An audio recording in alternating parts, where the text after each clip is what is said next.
Continue. Those who bring sin offering or guilt offering must also confess their sins when they bring their sacrifices from inadvertent or willful transgression. So same is I would say the same concept between man and man. Just because he fixed his car or his scratch or whatever he did, that's not enough. He has to repent. He like in front of HaShem, before HaShem, and say that I did and I feel very sorry. Understand? Just because he fixed the car and gave him gifts, it's not enough. He has to feel sorry. Commentary. So on commentary on those who bring sin offering, 18. A sin offering is required to atone for inadvertent violation of one of the Torah prohibitions. So for negative commandments, he would need to bring sin offering. Right? As Vayikra 4 verses 27 through 30. Okay. And guilt offering. So sin offering for negative commandments, and guilt offerings 19. Guilt offering must be brought for intentional violation of following sins. A fault. So only there is no contradiction with what I said before. Those are only few exceptions for which intentional, but he brings this guilt offering. A false oath taken denying possession of entrusted article, robbery, or the gezel, right? Robbery, or misappropriation of funds. Maybe somebody gave him I don't know, $2,000 for a safekeeping, and this guy said, "No, you didn't give me anything. What are you talking about?" Right?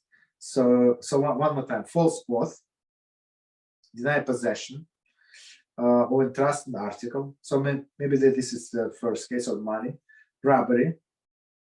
Right, for this, okay, or misappropriation of funds, and relations with a maid servant have married to another man. Actually, all of this we say in morning carbonos, just so you know. Similarly, a guilt offering must be sacrificed. Guilt offering must be sacrificed for inadvertently using object consecrated to the temple for a private purpose. So basically, if he said this cow should be donated to the temple source, and he uses the milk of the cow, so he has to bring this guilt offering. So what time? I think we can stop here.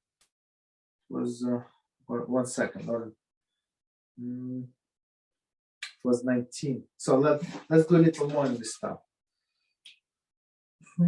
Okay, there inadvertent willful transgression. Next sentence.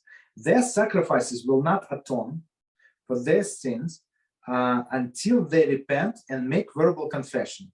As Vayikra 5:5 states, he shall confess the sin that he has committed concerning it. Commentary. Frequently, the prophets emphasize how sacrifice alone would not win divine favor. For example, all of these prophets, they scream that Hashem does not care about your cows, that he wants your hearts, right? So continue. To what purpose is a multitude of your sacrifices to me, declares God, so on. Next one. I delight not in the blood of your bulls or rams. Bring me no more vain offerings. Meaning, if you don't do teshuvah, why you bring this to me? That's what HaShem is saying. So from Yeshayahu 1:1. Okay. I did not speak to you, ancestor, concerning burnt offering or sacrifices. Right? However, this is what I commanded to you: obey my voice. Right? Yirmiyahu 7. Okay, so basically Hashem said, listen to me. Don't bring these gifts to me. I don't care. Listen to me. In Proverbs 21:27 bluntly states, the sacrifice of the wicked is abomination. So if this guy is planning to be Michal Shabbos and he brings sacrifice, Hashem said, I don't need it. Why do you bring it to me? I don't need it. Okay, so we can stop here in